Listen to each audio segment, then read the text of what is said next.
Alright guys, welcome on to Formula 1 News. Max Verstappen may be this year's Drivers' World Champion. That does not mean that he's happy about the direction that Formula 1 is taking after serving his punishment a couple of days ago in Rwanda after the swearing incident a couple of months ago. Now it seems that Mohammed Ben Sulayem has an ally in this fight against Verstappen individually, but also the drivers as a collective, and that man seems to be Toto Wolff at Mercedes. What is going on here, especially when his words do not necessarily seem to align with the reality over the last couple of years? Very much interested in your thoughts in the comments below. Hit the like button if you enjoy. Subscribe if you're new as always. I greatly appreciate it. First of all, on Danny Ric, I know we've heard rumours about this over the last few days. Is he going to drive in Formula 1 again? Is he not? He wasn't terrible this season. He just wasn't good enough for Red Bull Racing to consider him for a drive in their main team. There were rumours, let's not forget, around the summer break that Ricciardo was going to get that drive. And then Perez's Mexican backers apparently came along and said, no, look, we ain't going to be doing this. We're going to pump more money in or whatever if Perez stays in the team. So Ricciardo's opportunity then, if it ever was an opportunity,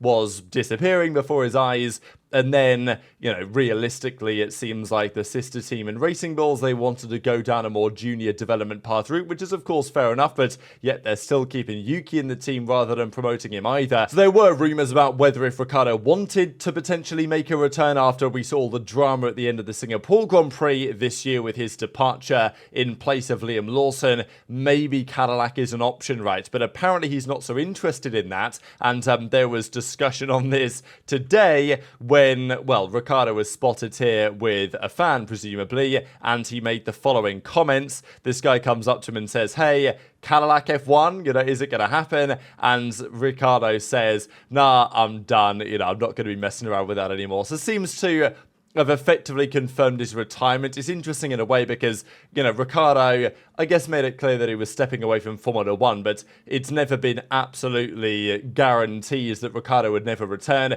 This seems to be effectively confirmation, as far as you can imagine it to be, that Ricciardo will not be driving a Formula 1 car again. There are other options elsewhere. I think IndyCar or even NASCAR would be interesting options for Danny Ric, and maybe if he goes over to those series and enjoys it, there's a possibility that an F1 return is on the cards. But, you know, he's at an age now where it's probably quite unlikely that he makes a return. This, I thought, was an interesting crossover today. The other channels I have, we talk about esports, and Zhou Guanyu today was at the Shanghai Major Show match. So the Counter-Strike 2 finale was today, FaZe versus Spirit, and before it happens, Zhou was on stage playing the show match. I actually thought this is really rather cool. So, look, technically he is not an F1 driver anymore, but he may still be. I mean, he might well be a reserve driver. There were rumours that maybe a reserve driver role at Ferrari could be on the cards. We also know that Cadillac and General Motors in general, they have important ties and interest in China in general. Many of these teams actually do. Aldi are the same. They really want to push the Chinese market. And Zhou did show at the end of the season, look, he wasn't good this year by any means, Zhou, and I don't want to allow recency bias to cloud the judgment too much on this occasion. But it is at least worth thinking about that Zhou, at the end of the year, when the Sauber was better, when the cars seemed to be more equal, because there were large parts of the season where Zhou's car simply, I don't think, was the same as what Bottas was using, but they were both terrible, to be honest, the cars at the time. At the end of the year, Zhou made some progress, and maybe he's kept himself in the conversation. We don't think he's getting the reserve role at Ferrari, but I wouldn't say that it's impossible that Zhou comes back to the grid over the next couple of years. This also, speaking of esports, we know that esports also applies, you know, sim racing, stuff like this in the racing world, and the FIA have decided they're introducing an esports code to regulate virtual racing events, providing a legal framework similar to real-world motorsports. Now, I'm not exactly sure what this entails as yet, but the conclusion one may draw is that there are further restrictions to some degree on what you can do when you're racing virtually from an FIA perspective, which of course the likes of Max Verstappen rather enjoy doing. So, you know, we're going to discuss Max and the whole swearing controversy in a few minutes time, but this just might be another reason why Max is not necessarily going to be so happy with the FIA for, well, continuing to clamp down in multiple regards. We know that Max has made it quite clear records aren't want everything for him. Sure, he's now a 4-time world champion, maybe 5-time next year. Who knows what could be possible into the future. But it's not guaranteed at all. We know what happened after Sebastian Vettel won his 4 consecutive world championships. And in Max's case, he's made it relatively clear that he does not necessarily want to see out his years in Formula 1 too much further beyond his Red Bull contract at all. If he's not enjoying it, if there are various factors pushing him away, which there are, then he may well depart. Of course, some would argue, look, F1's the pinnacle. Could you really leave? Well, you know, if you want to believe Max's words at face value,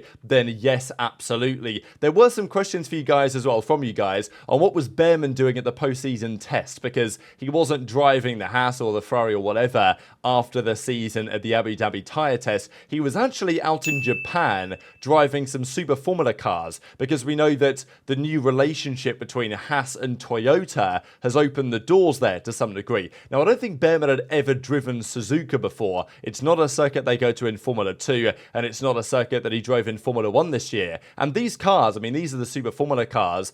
He was commenting and praising them and saying, look, it's very similar in many respects to Formula 1, but without DRS. And to be fair, he's not far off the truth, I would well imagine there. These cars do look great. They race very well. Kamui Kobayashi, among others, are racing in that series. It doesn't get Super Formula the coverage that arguably it might deserve.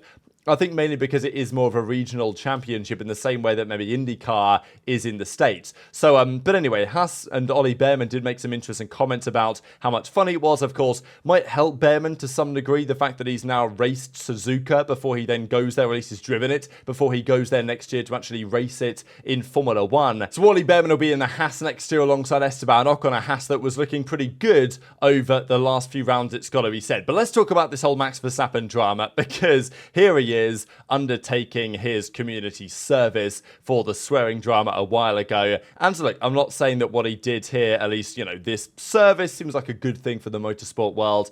You know, no problem at all. The problem, of course, is why this was mandated and why this was effectively a punishment for Max here. Of course, the FIA themselves, they put this out on the Instagram. Here's Mohammed Ben Sulayem. He comes up and shakes his hand. They're obviously getting some pictures together. We saw these images the other day. Max doesn't look especially happy about it. Now, of course, this all stems from a few months ago when Max said a word that he shouldn't have said, according to the FIA in a press conference. And look, the discussion at the time was, if the FIA want to say, all right, guys, we probably shouldn't be swearing in the official press conferences, we'd prefer if you didn't, the conversation could be, all right, Max, do you mind next time just, trying to watch your language a little bit more and say the same thing to the other drivers? But instead, that wasn't the reaction. The reaction was, all right, well, you swore you weren't apologetic for it. Unlucky, you'll go into the slammer, matey, basically. And obviously, Max was afterwards. Well, there was a very entertaining time period where Max was refusing to answer any questions. He was giving very short, sweet answers because, he would speak to the journalists happily when it wasn't in an official FIA press conference. So we kind of kept that up for a little while. Of course, he also made the comment like, what are you talking about? I couldn't even say the F word. It's not even that bad. What are we, 5 years old, 6 years old? The GDPA or the GPDA, the Grand Prix Drivers Association, they came out with their statement saying that they don't feel like it's fair that the FIA is policing them and censoring them really to quite this extent. You've also got to consider that for a lot of these guys, English is not their first language, and some of these words that they say and are now penalised for saying are some of the first words they learned, let's be honest, especially in the racing world. So it's obviously been a big contentious talking point. Max talked about it as well going forward and says, I can't say the word because I'll probably get another fine or, community service or whatever. Apparently it only counts for me anyway, because after the race in Mexico, someone was swearing and he didn't get anything for that. So I guess we're allowed to swear again. Now, of course, this was towards Charles Leclerc, who nearly crashed at the end of the Grand Prix. Guys, remember when he was putting the power down to defend from Norris, was it? Who was charging through the field at that time. Leclerc then lost the rear ends, nearly binned it in the outside of the wall, managed to save it, and after the race, he was asked the question, how was that moment for you? And he said a word and was like, I should have said that. And because he was apologetic, the FIA let him get away with it, but it's like, why are we doing all this stuff in the first place? As I say, I kind of understand if the FIA want to ensure their press conferences are as PG as possible. Fair enough. The way that they've gone about it, though, is totally wrong as far as I'm concerned. Shows massive disrespect to the drivers. drivers. And also, they are trying, if they can, to double down elsewhere, not just in terms of the press conferences, but also over the radio. There's been all this type of stuff as well. And I think Max made a fair point as well at the time when people were saying, oh, I can't believe these guys are being terrible role models by swearing in these conferences. And Max is like, hang on a second, guys, which 5-year-old is watching these press conferences? And I don't really think that tells the entire picture of being a good or a bad role model. Whatever. The reality is basically every single driver, the GPDA, have all come out against Mohammed Ben Sulayem. I would say that the whole community thinks that this is being way overblown by the FIA. And there's a general feeling that this is, the FIA, Ben Sulayem trying to exert power unnecessarily over the drivers in circumstances that don't really apply to the reality of the severity of the situation. However, there is one man, it seems, who is allying himself, can you believe it, with Ben Sulayem, which is quite remarkable to me. And I don't really know why Toto's decided to take this line, but maybe we can decipher the reason why in the coming minutes. Just because, you guys remember, what was it, this time last year when all that kind of probing was going around, that there was pillow talk between Toto and his wife Susie, who works with Formula 1 management on the academy side.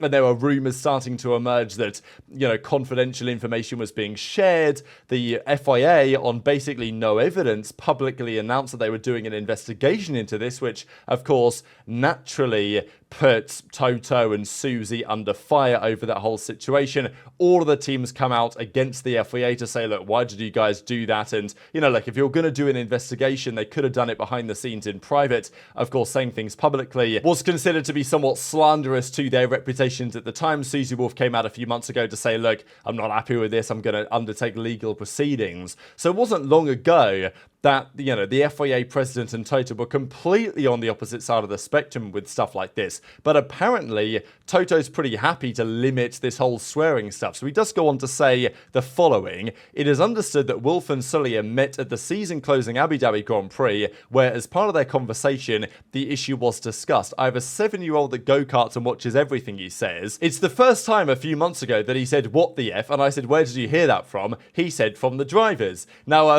look, obviously this is pretty funny, really. So I have my conflicts with Mohammed, but in that instance, all of the drivers are role models. They're on air, they are entitled, they are empowered. And I think a lot of what he's saying is, because let's be honest, was Toto's 7-year-old watching the press conferences? I mean, fair enough, maybe. But is it more likely he was watching the race and obviously seeing things over the radio? Now, that's been one of the big points, hasn't it? Because at the end of the day, it shouldn't really be about the drivers to not say things over the radio. That's at least my opinion. And even Ben Sulayem has said this, that, well, it should be on Formula 1 management and the race directorship, not like the stewards, but the direction of the Grand Prix, the TV direction, to decide what they broadcast and what they do not. But then Ben Sulayem said, oh, well, no, we can't do that for whatever reason. So kind of unclear. But Toto wants it to go further, and he says, I disagree with many of the other things that Mohammed Ben Sulayem has come up with. But on one, I think if you translate F into your own language, or my language, it is pretty rude. I would never say that on the radio. Now, I may contend that point, as we'll discuss in a second. Toto used to be a driver back in the day. Let's be honest, in those type of heat of the moment situations, a driver's not going to be saying stuff like this. I mean, if you put a microphone in front of a football player on a football pitch when he's just, got a yellow card, you think he's going to be nice and fair and cordial. This is competition at the end of the day. This is passion. This is sport. This is what it's all about. And Toto says, George and I, Lewis and I had this conversation and they know that I don't like it. So I'm perfectly fine that we are really able to limit that. There's a handful of drivers, some native, some not, that come up with things, and for me, I'd be happy to sanction that even more. That's just my opinion. So he seems to be even going further and kind of saying, look, not even in the press conferences, but in, the radio messages, and it seems like Ben Sulayem on his clampdown on this has Toto support in this regard. Now, as I say, it's kind of unclear as to why, just because the argument may be after the drama in Qatar between Max Verstappen and obviously George Russell, and George's what they called hysterics, that's what Christian Horner described it as. and all of those words and the swearing to the stewards that apparently went down behind the scenes, I don't know. You could argue that what Toto's trying to say here is that assuming that George's words were true, which they may well not have been, according to rumours at the Qatar Grand Prix that Max was swearing to the stewards behind the scenes before George even opened his mouth. That may not be true, but whatever. If maybe Toto thinks that it is true, then this could be an argument to say, all right, we need to make sure Max is getting punished more for doing this, rather than something that might affect his own drivers. And look, that might be what it is at the end of the day. Toto might be expecting George and Antonelli to be nice and calm on the radio, and therefore he maybe benefits from criticising and punishing other teams for doing so. But it's all kind of confusing because it's not like Toto's a saint on stuff like this. It was only last year's Las Vegas Grand Prix where in the press conferences, both Toto and Fred Vasseur said the same word, I think, or at least similar words, and they got a reprimand for swearing in the interviews. So, and then this is what happened, last year, November the 23rd, they got a formal warning for swearing last week in Vegas. Meanwhile, Gunter is LOL. Now, there was also this, though, that a few of you guys are mentioning on this matter, especially from a couple of years ago, when Toto said, I would never swear on the radio. I'd never do such a thing, certainly not as a driver, certainly not as a team principal. But, of course, you guys probably remember this statement from, I think this was after the Brazilian Grand Prix 2021, when Hamilton came from all the way at the back after, qualifying, get disqualified, comes through the sprints, comes through the main Grand Prix from with the engine penalty, and Toto says, fantastic job, Lewis, F them all, after a very controversial Grand Prix. So, look, it's not like Toto doesn't say these type of things on the radio. And then, maybe buoyed by Toto Wolff's agreement with Ben Sulayem's clampdown, he then said the following about the community service, and says that maybe instead of just punishing the drivers with this, he'll actually write it into their contracts, which seems like just a massive overstep.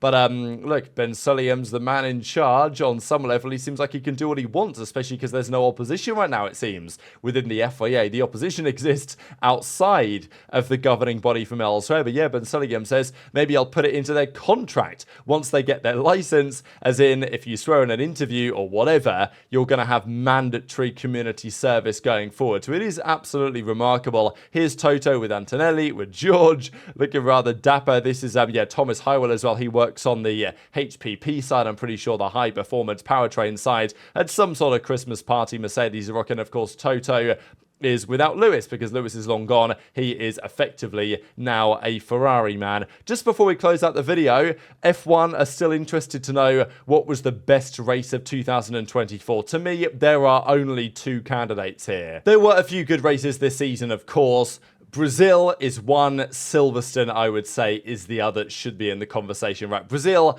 kind of had everything. Obviously, at the start of the Grand Prix, the wet conditions, the red flags that were happening, the spins, the crashes, like there was a lot going on in Brazil. Max had a mega first stint, but to be fair, towards the end of the first stint, nothing was really happening. Then the red flag and the crashes and everything happens there. And, obviously Max then completes the mega drive. So there's lots of reasons why you can argue Brazil was the Grand Prix of the season. Max's performance, all the chaos that was happening. But to be fair, and obviously the double Alpine podium was pretty mega as well. But I will argue that for the majority of the Grand Prix, it was quite clear what was going on. Like once Max made the progress he did and the red flag happens, it seemed like Max's win was almost inevitable at that point. In the final stints, nothing much happened apart from Max just pumping in lap after lap in the purple. Silverstone, when compared to Brazil, had its pros and cons as well. I think Silverstone at the start of the race, obviously, the two Mercedes are out front. Then the rain started to come down. Hamilton gets the overtake onto George. But I think what I liked about Silverstone was that towards the end of the race, it was still all to play for, right? When the rain was stopping, when the teams decided to come back in for the tyres they put on, whether they're mediums, whether they're softs, and then the final few laps of that race were mega, right? Because Hamilton was in a good position, McLaren had kind of bottled it, but Verstappen was coming hard through the field as well, and it was not 100% clear with a few laps to go who was going to win the Grand Prix, which I always think, if there's an exciting finale, that always gives the race extra energy as well. And in terms of the context of the championship, Brazil was important because Max effectively sewed up the championship victory that weekend, but so was Hamilton in Silverstone winning his first Grand Prix in a couple of years in front of his home crowd. So I think you can probably argue either way, in my opinion. Very much into your thoughts in the comment section below. Hit the like button if you enjoyed. Subscribe if you're new. Take care, and I'll see you next time.